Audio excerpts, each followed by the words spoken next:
Capítulo 6. Uranografia geral. 6.6. Os sóis e os planetas. 20.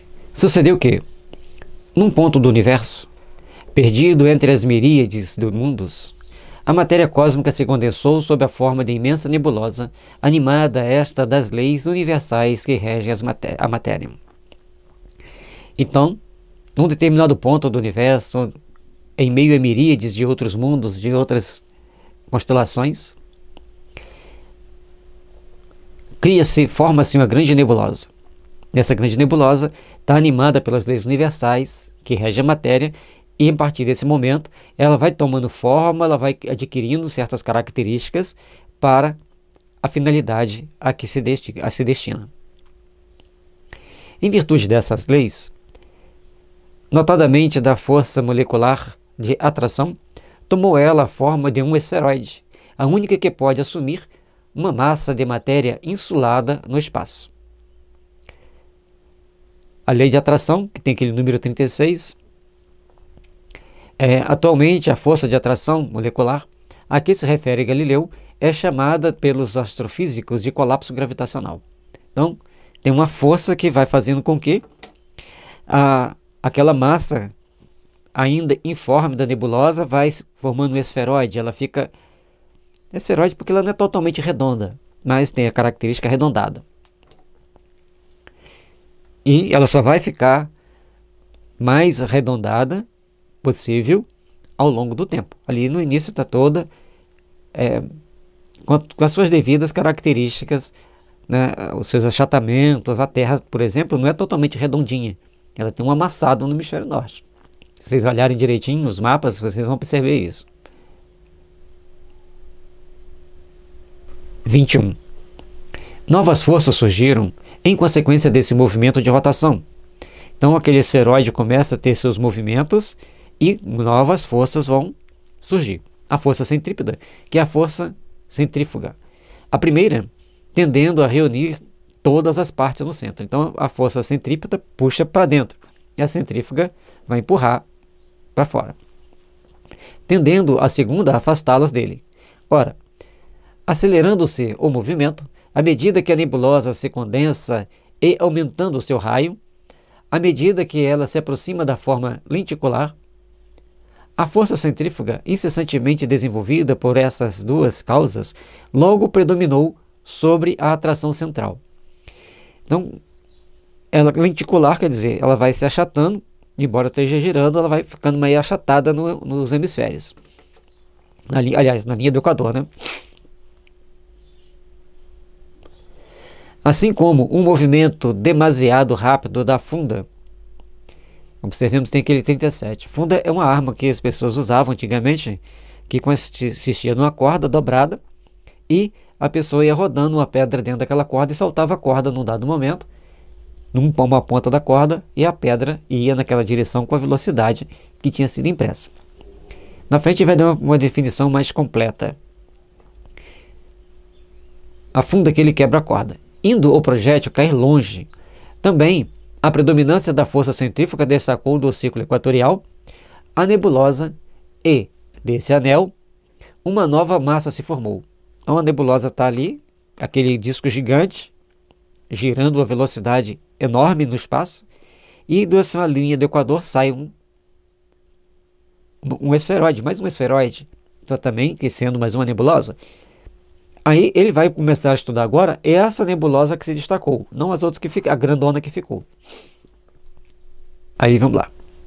Então, também a predominância da força centrífuga destacou do círculo equatorial, da nebulosa e desse anel, uma nova massa se formou, isolada da primeira, mas todavia submetida ao seu império. Ela sai, ela está destacada, ela vai criar um mundo à parte, mas ela ainda está ligada à nebulosa maior, que vai fazer também o mesmo processo, vai expelindo cada vez outros pedaços, e vai formar no horizonte, nesse universo sem fim, novos corpos, novas estruturas estelares e planetárias. Vejamos. Aquela massa conservou o seu movimento equatorial, que, modificado, se lhe tornou um movimento de translação em torno do astro solar. Ademais, o seu novo estado lhe dá um movimento de rotação em torno do próprio centro. Então, aquele primeiro asteroide que saiu, ele vai girar em torno da nebulosa central. E ele vai criar uma família de planetas que vão girar em torno dele. Vejamos. Então, funda, a nota 37, né? Funda é uma arma de arremesso constituída por uma correia ou corda dobradas em cujo centro é colocado um objeto que se deseja lançar, atiradeira, catapulta, etc. Então, é a definição que ele deu mais completa. 22. A nebulosa geratriz, que deu origem a esse novo mundo, condensou-se e retornou à forma esférica, mas como primitivo calor, desenvolvido por seus diversos movimentos, só com extrema lentidão e se enfraqueceu, o fenômeno que acabamos de desenvolver se reproduzirá muitas vezes e durante longo período. Enquanto a nebulosa não se haja tornado bastante densa, bastante sólida, para oferecer resistência eficaz às modificações de forma que o seu movimento de rotação sucessivamente lhe imprime. Então a nebulosa vai continuar gerando novas pequenas nebulosas que gerarão as estrelas, ou uma estrela e uma família de planetas. Essa é a ideia. Então, enquanto ela estiver naquele processo ainda não condensado, mas muito quente, ela vai estar sempre soltando pedaços da sua luinha equatorial, e esses pedaços vão continuar o movimento, vão continuar gerando uma estrela e uma família de planetas. Vejamos. Ela, pois, não terá dado nascimento a um só astro, mas a centenas de mundos destacados do foco central, saídos dela pelo modo de formação mencionado acima. Ora, cada um desses seus mundos, revestido como o mundo primitivo das forças naturais que presidem a criação dos universos, gerará sucessivamente novos globos que, desde então, se gravitarão em torno como ele, juntamente com seus irmãos, gravita em torno de um foco que lhe deu existência e vida. Então, aquele sempre vai ficar dentro daquele conjunto de mundos que estão se formando a partir da nebulosa, vai ficar um como central, como ele fala ali, o império, o estrela-mãe, aquela que vai sustentar todos girando em torno dela. Então tudo no universo é movimento, nada fica parado. Teoricamente, nesse primeiro momento, vamos entender que tudo tem movimento, tudo está girando, e esse movimento constante gera calor, mantém a vida e mantém os ciclos, as estações do ano e os ciclos de vida. Cada um desses mundos será um Sol, centro de um turbilhão de planetas sucessivamente destacados do seu equador.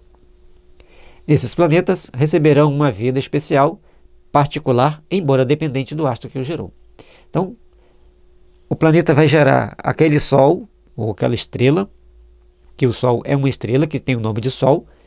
Então, vai gerar a sua família de planeta. Cada planeta vai ter a característica do astro central que o gerou. E esse astro central tem as características da nebulosa que aqui foi formada, e esse astro central é ligado àquela família de estrelas que, por sua vez, são ligadas à nebulosa central que vai continuar. Então, é um ciclo totalmente interdependente e criando mundos, cada um com a sua particularidade, com as suas características, e no futuro desses mundos, quando eles começarem a resfriar, vai começar a desenvolver as vidas, cada um com a sua vida particular, com a sua vida, com a característica própria daquele mundo, adaptada àquele mundo. Então não é que as vidas são todas iguais na Terra, não são parecidas. A forma humana é parecida, mas como a constituição em si vai ser diferente. Que depende do mundo onde aquele ser está. 23. Os planetas são assim formados de massas de matéria condensada, porém, ainda não solidificada, destacadas da massa central pela ação da força centrífuga, e que tomam Em virtude das leis do movimento, a forma é esferoidal, mais ou menos elíptica, conforme o grau de fluidez que conservaram. Ela vai criar, cada mundo desse vai criar uma forma, de acordo com a fluidez que eles tiverem mantido ali naquele momento ainda, conservado, para daquelas extremidades vai saindo os pedaços que vão formar os outros planetas, e aí todos eles vão ficar mais esferoidais. Um desses planetas será a Terra, que antes de se resfriar e revestir de uma crosta sólida, dará nascimento à Lua pelo mesmo processo de formação astral a que ela própria deveu a sua existência. A Terra, doravante inscrita no livro da vida, berço de criaturas cuja fraqueza as asas da divina providência protegem, nova corda colocada na harpa infinita, e que, no lugar que ocupa, tem de vibrar no concerto universal dos mundos. Então, a partir daquele momento que a Terra passa então a existir, ao momento que a Terra passa a ter condições de desenvolver a vida, e esse processo vem caminhando por milhões e milhões de anos, até que possa surgir o ser humano, conforme a gente vai estudando aqui, sempre de forma escalonada, para podermos abstrair a mente e raciocinar dentro de todo esse conceito que o Galileu traz para nós, bastante novo, bastante diferente, mas mostrando um ideal que nós devemos procurar desenvolver, entender e construir.